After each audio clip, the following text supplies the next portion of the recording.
કાજલ bulletin ન્યૂઝમાં આપનું હાર્દિક સ્વાગત છે અને હું છું આપની સાથે સાદિક કાજલવાલા। દર્શક મિત્રો, કાશ્મીરના પહેલગામમાં આતંકવાદીઓ દ્વારા 28 નિર્દોષ પર્યટકોની કરવામાં આવેલી હત્યામાં જે લોકો શહીદ થયા છે તે બનાવને લઈ સમગ્ર દેશમાં હાહાકાર મચી ગયો છે અને તેને લઈ વડોદરા શહેરમાં પણ ખૂબ જ આક્રોશ જોવા મળી રહ્યો છે।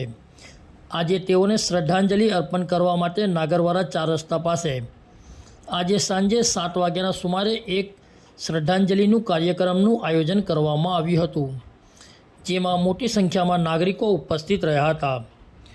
વડોદરાથી સાદિક કાજલવાલાનો ખાસ રિપોર્ટ।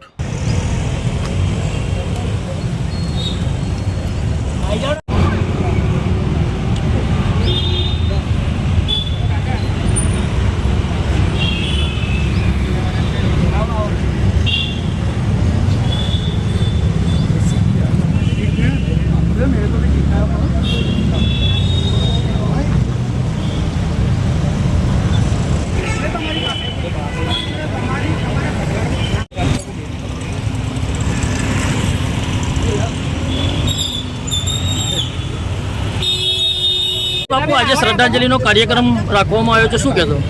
22 તારીખની ઘટના સમગ્ર ભારતને હચમચાવી દે કે આવી અણધારી જે આ સમાચાર જે છે કે આપણે સુરક્ષા પર જ્યારે સવાલ પેદા થઈ જાય આ પ્રકારની ઘટના, અને એ આતંકવાદી દ્વારા આઈડેન્ટિટી કાર્ડ જોઈ અને પૂર્ણ સમય લઈને જાણે આવ્યો હોય આરામથી આઈડેન્ટિટી કાર્ડ દીઠ રાજ્ય દીઠ વ્યક્તિઓ પસંદ કરીને ગોળી મારવાની ચિંતા તો ત્યાં પ્રગટ થાય છે કે આટલો મોટો સિક્યુરિટી લાખોમાં આપણા સૈનિકો કાશ્મીરમાં છે, એ જગ્યાએ સૈનિક સિક્યુરિટી ફાળવવામાં કેમ નથી આવી?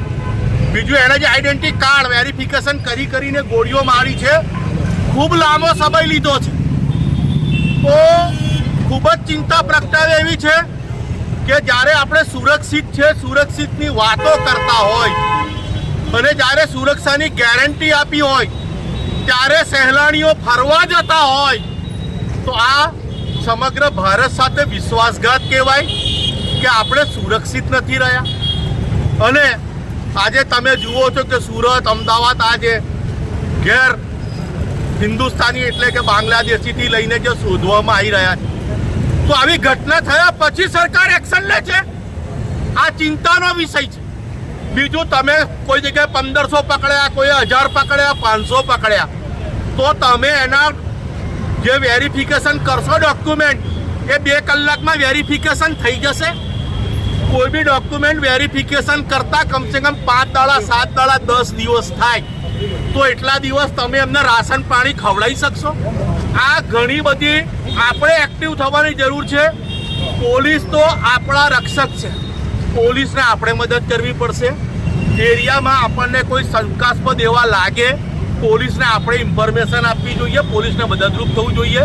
અને આ જે ઘટનાથી આપણે શીખવું જોઈએ કે હવે આપણે પણ આપણી સુરક્ષા સ્વયં કઈ રીતે રાખવાની છે।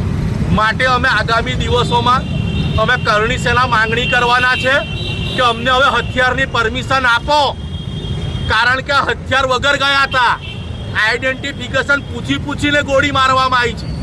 માટે હવે આપણે પોતાની સુરક્ષાની કાળજી આપણે લેવી પડશે। તે દિવસો દૂર નથી, કારણ કે આ જે ઘટનાઓ આપણને ઘણી બધી રીતે શીખવાડી રહ્યા છે, માટે શીખવું જોઈએ।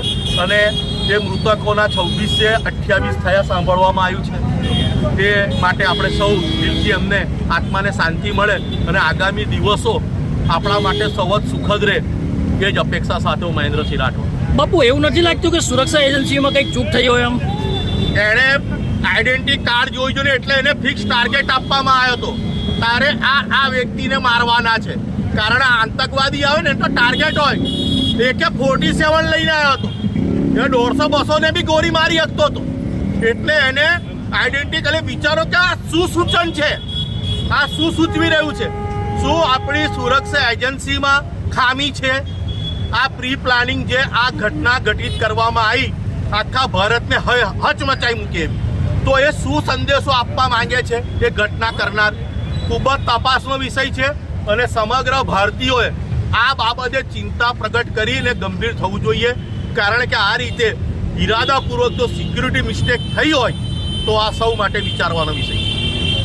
काश्मीर में जो पहलगाम में काश्मीर में जो आतंकवादियों ने हमला किया उसमें 28 लोग मारे गए। उसके लिए नागरवाड़ा 4 रास्ता पे श्रद्धांजलि रखी, उसमें हम भी शामिल हुए और उनके लिए ओम शांति शांति शांति। मेरा नाम समदानी बड़ौदा के हम कारेली बाग में જે 22 તારીખે આપણા જમ્મુ કાશ્મીરમાં પહેલગામમાં આતંકી દ્વારા જે આપણા 26 થી 27 લોકો ઉપર હુમલો કરવામાં આવ્યો હતો અને જે માર્યા ગયા હતા એમને જેની એક્સપ્રેસ ન્યૂઝની ટીમ દ્વારા શ્રદ્ધાંજલિનો કાર્યક્રમ નાગરવાડા 4 રસ્તા ખાતે રાખવામાં આવ્યો હતો અને ફૂલ પુષ્પથી એમનું જે શ્રદ્ધાંજલિનો કાર્યક્રમ કરવામાં આવ્યો હતો અને જે કેન્ડલ નાઇટથી એમને શ્રદ્ધાંજલિ અર્પણ કરવામાં આવી હતી। વડોદરા શહેરના નાગરવાડા 4 રસ્તા પાસે આજે જે 22 તારીખના દિવસે આતંકવાદી કૃત્યોમાં જે મૃતકો છે તેમને અમે શ્રદ્ધાંજલિ અર્પણ કરી છે। દિલથી હૃદયથી તેમને અશ્રુભની આંખની સાથે તેમને અમે શ્રદ્ધાંજલિ અર્પણ કર્યા છે। હવે સવાલ એ થાય છે કે 22 તારીખે આતંકવાદી જે કૃત્યો આટલું મોટું કાંડ થયું, જે દુઃખદ ઘટના બની છે તે વિશે વિચારવા જેવી વાતો છે કે 22 તારીખના દિવસે જે આ કૃત્ય થયું તે વખતે અમારી સેના ક્યાં ગઈ હતી, ઇન્ટેલિજન્સ સુરક્ષા કર્મીઓ ક્યાં ગયા હતા। 7 દિવસ પહેલાંથી તે જગ્યા પરથી આ આર્મી સેના અમારી કેમ હટાવી લેવામાં આવી। આ સવાલ ઘણા બધા પ્રશ્નો ઊભા કરે છે, જેના કારણે એમના પરિવારોને આ જે ભોગવવામાં આવ્યું છે તે ઘણું દુઃખદ કહેવાય। અમે તે લોકોની સાથે છે કે જ્યારે બી એમની જરૂર પડશે ત્યારે અમે એમની સાથે રહીશું અને પ્રશાસનને બી અમે કહેવા માંગીએ છીએ કે અત્યાર સુધી પુલવામાના અંદર જે કાંડ થયું હતું, જે 42 અમારા સૈનિકો ઓફ થયા હતા ત્યારે બી સગળો કોઈ મળ્યા ન હતા। આજે 5 દિવસ પૂરા થવા આવ્યા છે, અત્યાર સુધી પણ કોઈ સગળ મળ્યા નથી। તો આતંકવાદી ક્યાં ગયા? જમીન ખાઈ ગઈ તેમને, આસમાન ગળી ગયું, ક્યાં ગયા?